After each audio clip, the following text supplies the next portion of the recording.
La incredulidad, el primero y el más grande de todos los pecados. Marcos 9, 23 y 24. Jesús le dijo: si puedes creer, al que cree todo le es posible. E inmediatamente el padre del muchacho clamó y dijo: creo, ayuda a mi incredulidad. En otros sermones hemos hablado que la obra de creer en Dios, lo que significa tener fe en el Mesías Yeshua, es el fundamento de nuestra relación y unidad con Dios. Todo parte de la fe en la Biblia y en el mensaje de Jesucristo. Hoy vamos a hablar del más grande enemigo de la fe. Me refiero a la incredulidad. Un enemigo misterioso que antes de conocer la Biblia era totalmente desconocido para nosotros. En efecto, ¿cuándo habríamos considerado a la incredulidad como un enemigo, y más aún, como el enemigo más grande? Lo cierto es que para poder unirnos a Jesús, para ser uno con Dios, necesitamos fe. Una fe que no es de manufactura humana, sino de hechura sobrenatural. Es por esto que Dios mismo nos otorga este don y arma infalible en contra de la incredulidad. Es la fe, la certeza de lo que se espera, la convicción de lo que no se ve. Hebreos 11:1a. Es la fe en el Mesías, la que vence al mundo, a la carne y al mismo Satanás. Ahora, si bien es sencillo entender esto, no es fácil poner en práctica la primera obra, es decir, tener fe. Juan 6, 28 y 29. Entonces le dijeron: ¿qué debemos hacer para poner en práctica las obras de Dios? Respondió Jesús y les dijo: esta es la obra de Dios, que creáis en el que Él ha enviado. Todo comienza con creer como los niños. Creer en que el Mesías es Dios manifestado en carne, que cumplió la ley por nosotros y que venció, por medio de su muerte y resurrección, al pecado, a la muerte y a Satanás. Creer en Jesús es más que esto. Sin embargo, esta es la base de la fe en el Mesías. Lo cierto es que Satanás tiene a su mando un león feroz y feraz, a un monstruo hambriento, a un flechero y cazador que se llama incredulidad. Se trata de un espíritu de enorme poder destructivo, más que cualquier otro demonio. Su cometido es doble. Por un lado, que no creamos en Jesús y en la Biblia. Y por el otro, si ya creímos en ella, en Dios, robarnos la fe. Tal es su cometido. Ciertamente la fe es poderosa, al grado de que con ella no solo podemos mover montañas espirituales, esto es someter a los pecados, sino que además por medio de ella podemos llegar en la oración hasta el tercer cielo, hasta el mismo trono de gracia. Sin embargo, al mismo tiempo la fe es frágil y delicada. Basta la incredulidad para que se esfume y se pierda.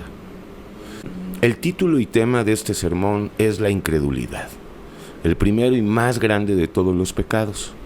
Veremos dos casos bíblicos de incredulidad y por lo mismo de fe. Un caso de derrota y otro de victoria. Recordemos que siempre que hablemos de incredulidad, estamos hablando también de su contrapunto, es decir, de la fe. Partimos de la premisa de que la incredulidad es un demonio que se manifiesta en nosotros por medio de la criatura vieja. Esto es, por medio del corazón y la mente, ambos pervertidos y vendidos al pecado. En otras palabras, la incredulidad y su pariente, la duda, no provienen de afuera, sino de dentro de nosotros. Este es nuestro punto de partida. La incredulidad es el primer pecado de todos los pecados y por eso mismo constituye la más grande ofensa a Dios. En efecto, incredulidad es no creerle a Dios. Esto es mucho más que no creer en Él. El primer ejemplo de incredulidad que vemos en la Biblia es el de Eva, la primera mujer que vivió en la tierra. Eva sabía y conocía, como Adán, la palabra de Dios. Sabían lo suficiente como para vivir en perfecta comunión y unidad con el Creador. Ellos sabían que debían guardar y labrar el huerto y que debían sojuzgar y señorear sobre todas las criaturas. Génesis 1:28 y 2:15. También sabían que de todos los árboles del jardín del Edén podían disponer y comer, excepto del árbol del bien y del mal, el árbol que representa y es Satanás. Génesis 2:17. Precisamente fue este ángel caído quien introdujo en nuestros corazones y mentes esta peste y lepra llamada incredulidad. Fue Satanás quien habló al oído de Eva, al alma, cuestionando y riéndose de las órdenes que Dios le había dado en ese momento a la primer pareja humana. En pocas palabras, guardar y labrar el huerto, juzgar a todas las criaturas y abstenerse, so pena de muerte, del árbol del bien y del mal. Pese a todo, Satanás entró en contacto con Eva a través de un diálogo. Sí, por medio de una simple plática o charla, el diablo sedujo a Eva, llevándola en pocos minutos al primero y más grande de los pecados, la incredulidad hacia Dios y a su palabra. Escuchemos cómo dentro del diálogo entre el diablo y Eva, es ella misma quien ingenuamente le revela la palabra de Dios a Satanás. Génesis 3, 2 y 3. Y la mujer respondió a la serpiente: del fruto de los árboles del huerto podemos comer, pero del fruto del árbol que está en medio del huerto, dijo Dios, no comeréis. Observemos cómo Eva comete el craso error de ponerse a conversar y a platicar con el diablo, algo que nunca debemos hacer, en vez de reprenderlo y juzgarlo sin piedad. Eva le dio las perlas a los puercos, algo que tampoco debemos hacer. Eva le descubre la palabra de Dios y una vez que le dice todo lo que el Señor les había ordenado y prometido, lo que hace el diablo es empezar a desacreditar y a ridiculizar la autoridad divina y la fidelidad de sus palabras y promesas.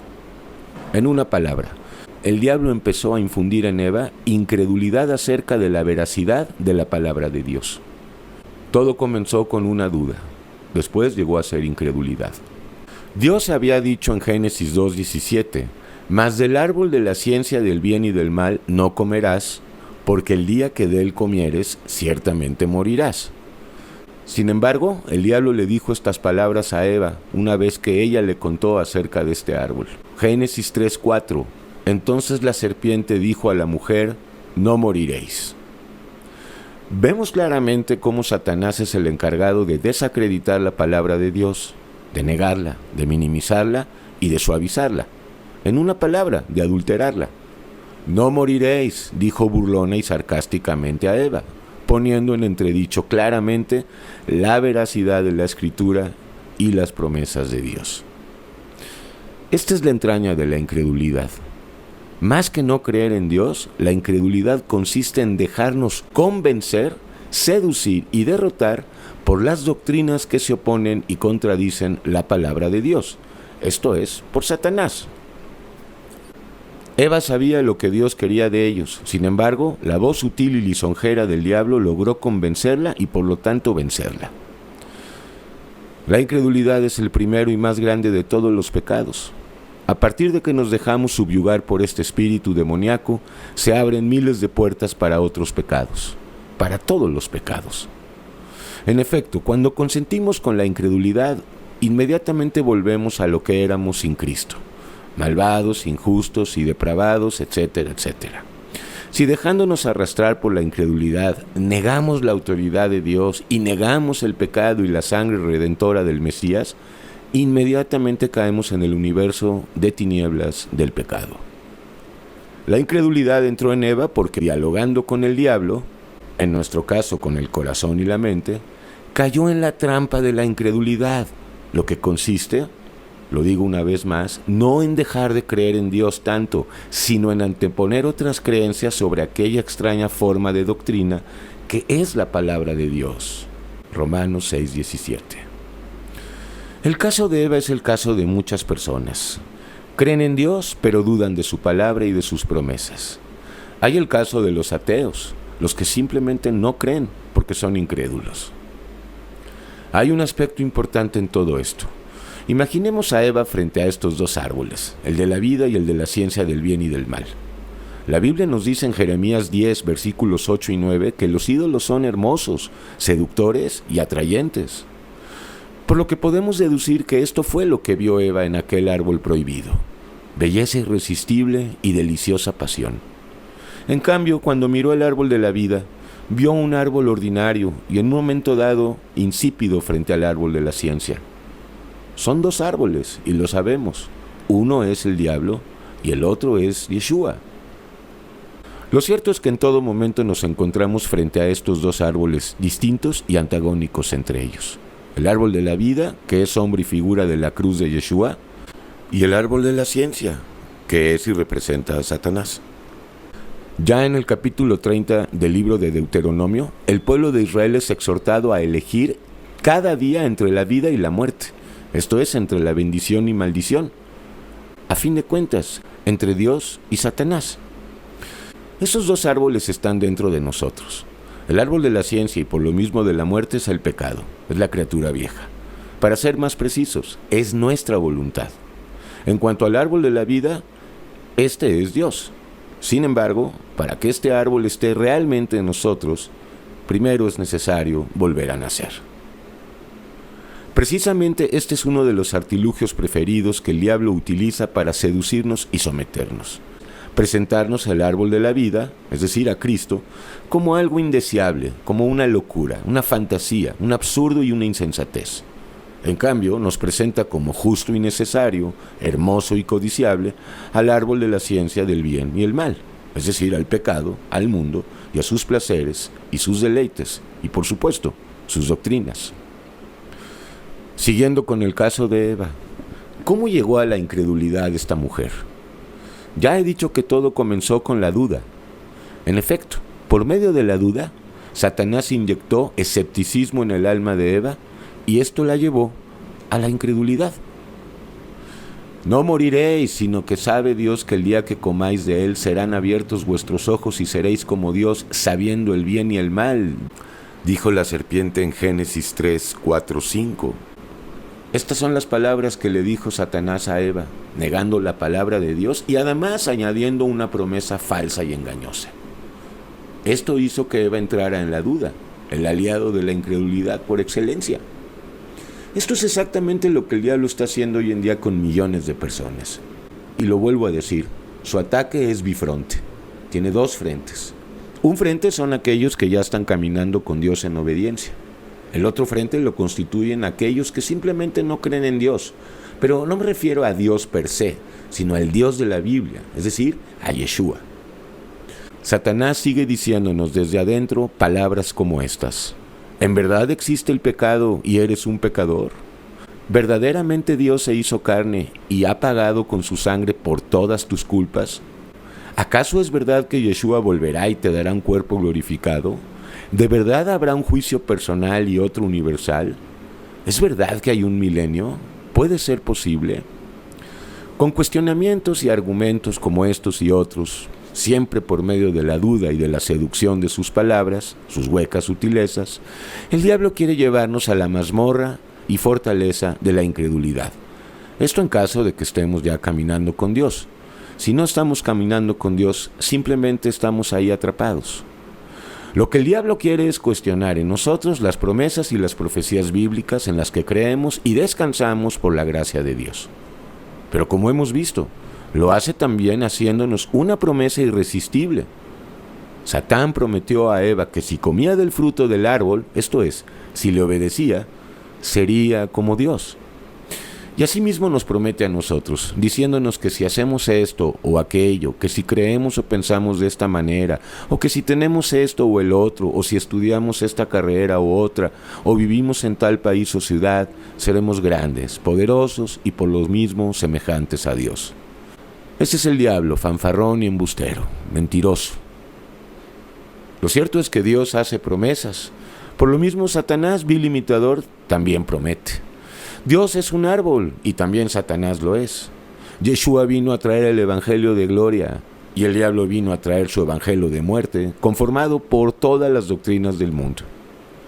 Todo Satanás es negación de Dios, es decir, de Jesucristo. Las doctrinas de Satanás, las que son de todo cuño, religiosas, filosóficas, científicas, psicoanalíticas, etcétera, etcétera, están diseñadas para mantener al mundo en estado de incredulidad, lo que es el germen del ateísmo, algo que vemos en creciendo en este tiempo. Satanás sabe que los seres humanos que no obedecen a Dios, esto es a Jesucristo, están bajo su potestad y dominio, y lo único que hace es mantenerlos esclavizados en su mundo de maldad y de tinieblas, es decir, en el pecado, por la simple incredulidad. El Mesías Yeshua llamó a esta generación, a este mundo, a nuestro corazón, incrédulo, malvado y perverso. Lucas 9:41, oh generación incrédula y perversa. La llama perversa porque es incrédula, porque naturalmente por causa del pecado somos incrédulos. Sin embargo, la incredulidad hacia Dios es lo que nos hace ser perversos sobremanera. Lo cierto es que la incredulidad muchas veces se refleja más no por no creer en Dios, sino por creerle más a Satanás, al mundo y a nuestra perversa mente y engañoso corazón, lo que en el fondo es lo mismo. La incredulidad está en nosotros, en el corazón viejo y en la mente. Así lo revela el padre del muchacho enfermo, el que clamó desesperadamente: creo, ayuda a mi incredulidad, según nuestro texto base en Marcos 9:24. En una lectura más profunda de este versículo podemos entender lo que realmente quiso decir este hombre. Parafraseemos un poco. Lo que quiso decir este padre acongojado es esto: Señor, dame fe para poder vencer a la incredulidad que hay dentro de mí a causa de mi pecado. Oh Señor, dame fe para poder creer en ti. Si de esta manera le pidiéramos a Dios, si de esta manera oráramos, hace mucho tiempo estaríamos viviendo en el poder de la fe y del amor que hay en Dios. Sin embargo, en Marcos 6, versículo 6, están escritas estas palabras: y estaba asombrado de la incredulidad de ellos. Nuestro segundo ejemplo de incredulidad, pero esta vez vencida, es Abraham. Pablo habla sublimes palabras acerca de este gigante y paladín de la fe. Escuchemos. Romanos 4, 18 al 20. Él, Abraham, creyó en esperanza contra esperanza, para llegar a ser padre de muchas gentes, conforme a lo que se le había dicho: así será tu descendencia. Y no se debilitó en la fe al considerar su cuerpo, que estaba ya como muerto, siendo de casi 100 años, o la esterilidad de la matriz de Sara. Tampoco dudó por incredulidad de la promesa de Dios, sino que se fortaleció en fe, dando gloria a Dios, plenamente convencido de que era también poderoso para hacer todo lo que le había prometido. A nuestro hermano Abraham no lo vemos ni una sola vez vencido por la incredulidad. Sin embargo, lo vemos siempre luchando y combatiendo ardientemente en contra de ella. ¿Cómo? Pues por medio de la fe. Es por eso que Abraham era un campeón de Yeshua. Lo vemos desde el principio, desde su salida de Ur de los Caldeos, viviendo con el escudo de la fe como el arma fulminante en contra de toda la incredulidad. Y se fue Abraham, como Dios le dijo, y Lot fue con él. Y era Abraham de 75 años cuando salió de Harán. Génesis 12:4. Y creyó a Dios, y le fue contado por justicia. Génesis 15:6. Dejándolo todo, Abraham sale de la casa de sus padres. Es decir, vuelve a nacer por revelación de Dios y por voluntad ya no de carne y sangre, sino de Dios mismo, por el Espíritu Santo. Porque está escrito en Juan 3, el que no naciere de nuevo, no puede ver el reino de Dios. Ahora pensemos, ¿acaso Abraham no padeció de incredulidad, no luchó contra ella durante todo su trayecto hacia la casa celestial? Tan solo hablando de la primera prueba que vivió: vete de tu tierra y de tu parentela y de la casa de tu padre a la tierra que te mostraré. Génesis 12:1. Es evidente que sí. ¿Acaso Abraham no tenía sentimientos y apego por su padre, por su gente, tradiciones y costumbres? Es evidente que sí hubo una lucha en Abraham. Había una lucha porque Abraham también tenía pecado en él, criatura vieja. Sin embargo, Abraham es un ejemplo de fe perfecta. Y la prueba de que Abraham luchaba con la incredulidad la vemos cuando dudó del poder de Dios para darle un hijo de su simiente. Hebreos 11:8. Por la fe Abraham, siendo llamado, obedeció para salir al lugar que había de recibir como herencia, y salió sin saber a dónde iba. No debemos creer que Abraham salió al instante de recibir la orden, Por eso debemos entender que siempre habrá una lucha interior cuando se trata de seguir al Dios de Israel, a Yeshua. No olvidemos que la criatura vieja siempre se opone y estará enemistada con Dios. Lo realmente grande es observar a este Hijo de Dios superando todas las pruebas por medio de la fe, la que nos protege de este horrible y mortal león, la incredulidad. Sabemos que Abraham pasó muchas pruebas y que en todas ellas salió victorioso por medio de la fe que tenía en aquel que lo había llamado a salir del mundo y de su paganismo e idolatría. Conocemos algunas de sus pruebas: la hambruna en Canaán, lo sucedido en Egipto con Faraón y Sarai, su mujer. Conocemos también la prueba que vivió cuando se separó de su querido sobrino Lot, y qué decir de la prueba del sacrificio de Isaac en el monte Moriah. Por esto es necesario saber y nunca olvidar que todas las pruebas a las que Dios nos somete, al margen del tipo o tamaño que sean, son siempre pruebas de fe. En efecto, lo que Dios está probando en nosotros es la fe. ¿Con qué intención? Con la intención de que crezcamos en fe y en todo el fruto del Espíritu Santo. La prueba exterior realmente es irrelevante, ya que por chica o grande que sean nuestras pruebas, lo que Dios está probando es su fe en nosotros. En una palabra, Dios está probándonos a ver si permanecemos pegados a Él por la fe o no. Sin embargo, Yeshua nos reprocha por nuestra incredulidad. Marcos 16:14a, finalmente se apareció a los 11 mismos, estando ya sentados a la mesa, y les reprochó su incredulidad y dureza de corazón. ¿Cuántas veces no escuchamos al Salvador decir estas palabras? Hombres de poca fe, ¿por qué dudaste? Ninguna otra cosa puede agradar a Dios sino la fe, que precisamente es el antídoto perfecto en contra de este dardo encendido que es la incredulidad. Claro que la fe detona el entendimiento y el discernimiento, sin embargo, siempre la base de la pirámide será la fe. Segunda de Pedro, capítulo 1.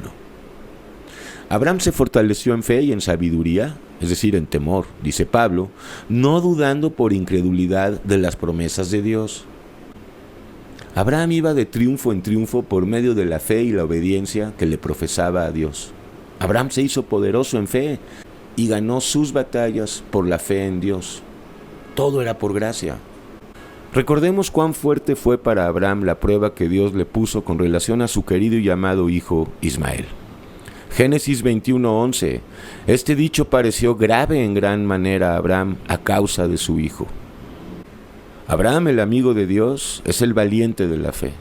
Y es que se necesita valentía para vivir por fe y no por vista.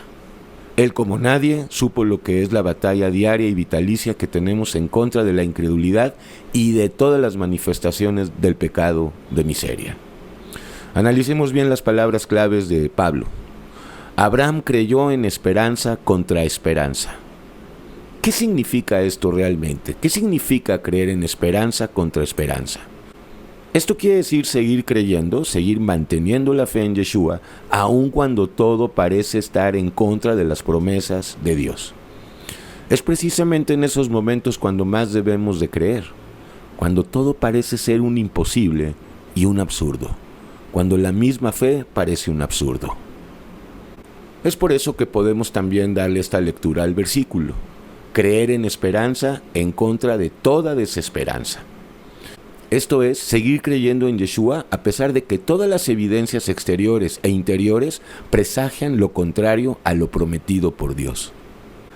Eso es creer contra toda esperanza, es decir, contra toda desesperanza y por lo mismo contra la incredulidad. Abraham tampoco dudó por incredulidad, dice el versículo. No es algo fortuito ni una ocurrencia del escritor sagrado poner las palabras duda e incredulidad en un mismo versículo.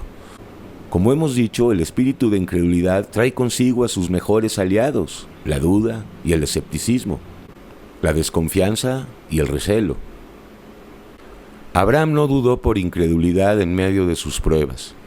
Él sabía que las dudas que el maligno trataba de sembrar en su alma le daban más poder al espíritu de incredulidad. Abraham no consentía con ninguna duda, sabía que consentir con una es peligrosísimo. Él sabía que no existe una sola duda que sea buena y positiva. En otras palabras, Abraham no era cartesiano ni seguía la doctrina de la duda metódica. Sin embargo, la malignidad de la incredulidad es mayor, pues ella no se espera a que entremos en duda. Mucho antes de que caigamos en la duda, viene a zarandearnos y a decirnos: con que Dios ha dicho, no comáis de todo árbol del huerto, Génesis 3:1b. Abraham se fortaleció en la fe, dándole la gloria a Dios en todo momento, pues su fe en Dios no estaba basada en tradiciones y costumbres, en leyes humanas, mucho menos en dogmas y credos. La fe de Abraham, o mejor dicho, la fe que había en Abraham, no estaba basada en sentimientos y emociones. No, la fe que había en Abraham estaba basada en la gracia de tener la certeza de lo que se espera, aun cuando no se puede ver. Pablo nos recomienda sobre nuestro tema. Hebreos 3, 12 y 13.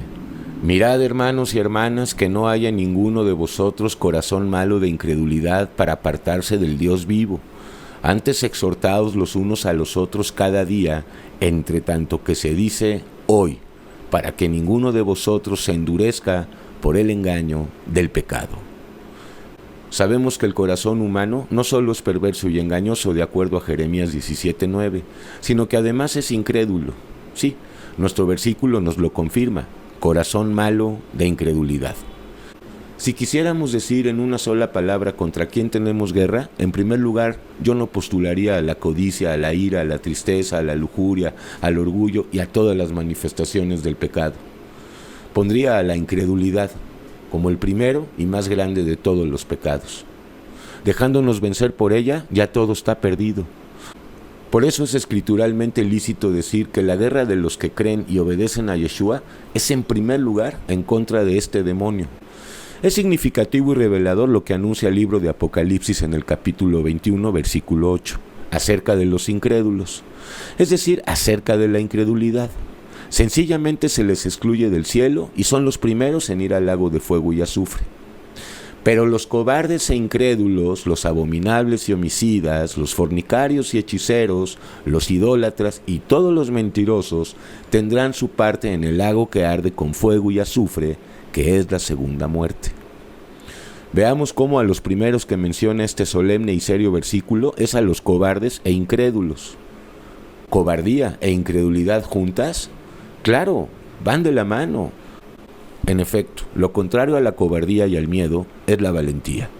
Es decir, la valentía que Dios nos da para creer y tener fe en Él por encima de toda la incredulidad que sale de la criatura vieja y de este mundo perverso. Los cobardes, de acuerdo a este texto, no son los cobardes según el mundo, sino según la Biblia, esto es, los que no creen en Dios. Cobardía, según la Biblia, es dejarse vencer y arrastrar por el espíritu y pecado de incredulidad. Somos cobardes y pusilánimes cada vez que nos dejamos abatir y vencer por el espíritu de incredulidad.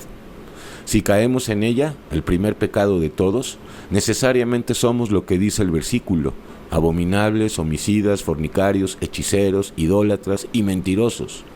¿Acaso no es esto verdad? Conclusión. Es lamentable que estemos perdiendo todo por nada. Nada molesta más a Dios que el pecado de la incredulidad. Es decir, no creer en Él dejándonos vencer por la incredulidad. Es decir, por Satanás. No hay enemigo que Jesucristo no haya vencido en su muerte y resurrección. No existe pecado, salvo el pecado contra el Espíritu Santo, por el cual no haya pagado el Mesías en el Monte de los Olivos, en la cruz del Calvario. La guerra contra la incredulidad será hasta el fin. Pero debemos saber esto, que por ser incrédulos y cobardes para creer y predicar la palabra de Dios, no solo siguen perdidas miles y miles de almas, de seres humanos en este mundo de desolación y de maldad. Además estamos obstruyendo nosotros mismos para que Dios, el Mesías, se revele con poder y gloria en cada uno de nosotros. Escuchemos la razón de por qué estamos tibios, sin el poder de lo alto manifestándose en nosotros. Mateo 13:58. Y no hizo allí muchos milagros a causa de la incredulidad de ellos. Como en el caso del miedo y de todas las expresiones de la criatura vieja, el pecado no consiste en experimentar incredulidad, sino en dejarnos vencer por ella. Terminemos con la gran lección que Dios le dio a Tomás, el que ha pasado a la historia con el lamentable y infortunado mote de Tomás el Incrédulo. Pero Tomás, uno de los 12, llamado Dídimo, no estaba con ellos cuando Jesús vino.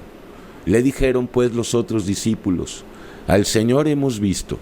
Él les dijo: «Si no viera en sus manos la señal de los clavos, y metiere mi dedo en el lugar de los clavos, y metiere mi mano en su costado, no creeré».